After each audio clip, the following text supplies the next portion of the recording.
देखो, cash flow का सम है ये। आईएससी में 2020 में 10 मार्क्स का पूछा है। बोल रहा है you are required to prepare a cash flow statement as per AS13, वो AS3 for the year 18-19 from the balance sheet of Hillock limited as at 31st March 2018 and 31st March 2019। ठीक है। इसमें हम लोगों को एक बैलेंस शीट दिया है जिसमें इक्विटी शेयर कैपिटल है, पहले दिया है 2019 का और फिर दिया है 2018 का। तो ये ध्यान देना है। इक्विटी शेयर कैपिटल है, रिजर्व्स एंड सरप्लस है, बहुत सारा। ओके, इसमें करंट लाइबिलिटीज में क्या क्या है? Bank overdraft, trade payables, other current liabilities और प्रोविजन फॉर टैक्स। उसके बाद क्या है? एसेट्स है। एसेट्स में फिक्स्ड एसेट है और टेंजिबल है। फिर current investment, inventories, trade receivables, cash and bank. उसके बाद है नोट्स टू अकाउंट्स। इसमें रिजर्व्स एंड सरप्लस में क्या क्या है? पीएल है और सिक्योरिटी प्रीमियम है। अदर करंट लाइबिलिटी में आउटस्टैंडिंग एक्सपेंस है और अनक्लेम्ड डिविडेंड है।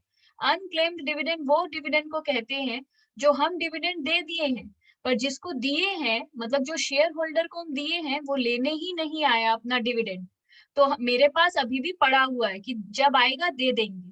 कंटिंजेंट लाइबिलिटी है, लाइबिलिटी प्रपोज डिविडेंड। ठीक है। उसके बाद नीचे दिया है tangible fixed asset costing 50,000 was purchased. हम लोग कुछ फिक्स्ड एसेट परचेस किए हैं 50,000 का, टैक्स पे किए हैं 15,000 का, इंटरेस्ट पे किए हैं बैंक ओवरड्राफ्ट के ऊपर 1,000 रुपए। ठीक है। तो इस सम को हम लोग स्टार्ट कैसे करेंगे? इस सम में सबसे पहले हम लोग पूरा कैश फ्लो स्टेटमेंट बोला है तो टॉप में लिखेंगे cash flow statement for the year ended.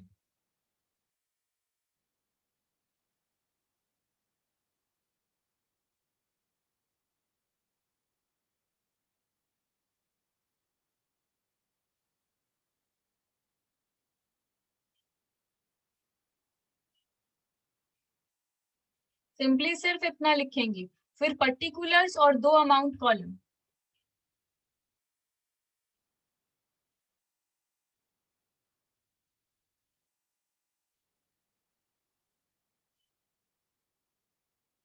ये हम लोगों का फॉर्मेट है। ठीक है। अब इसमें फॉर्मेट हम लोगों को याद है तो सबसे पहले लिखेंगे ए, कैश फ्लो फ्रॉम, नहीं सिंपली लिखेंगे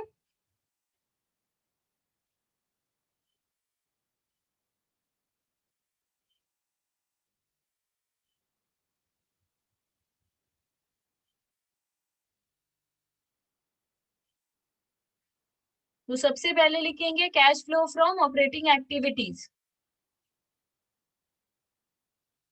ठीक है। उसके बाद इसके अंदर क्या आता है हम लोगों का? Net profit before taxes and extra ordinary item.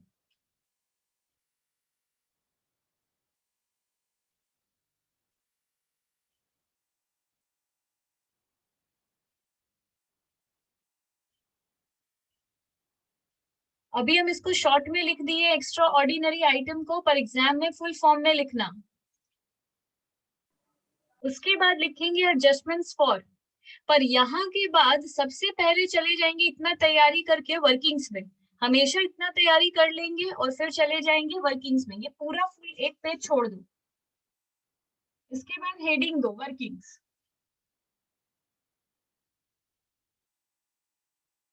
Students का क्वेश्चन होता है कि वर्किंग्स स्टार्ट कहाँ से करेंगे? तो सबसे पहले पहला हम लोग सम का पहला हम लोग जो इंफॉर्मेशन था, इंफॉर्मेशन हम लोग पढ़ेंगे। इंफॉर्मेशन में क्या दिया है?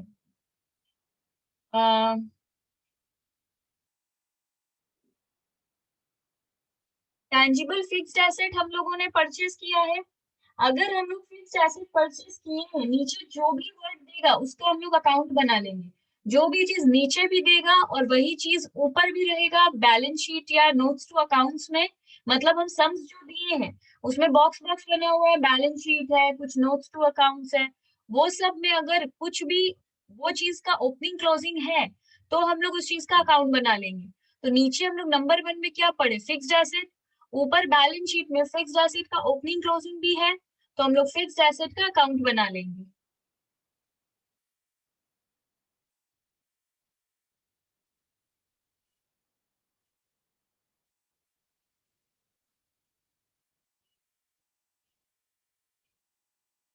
इसमें भी सेम लिखना पड़ेगा, पर्टिकुलर्स अमाउंट, पर्टिकुलर्स अमाउंट।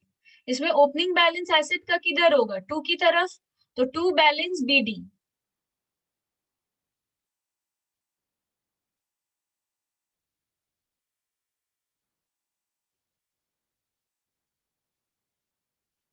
अब देखो ओपनिंग बैलेंस किधर है, जो बैलेंस शीट है उसमें एसेट साइड में टेंजिबल बोलकर ओपनिंग क्लोजिंग दिया हुआ है। ओपनिंग है 2,35,000,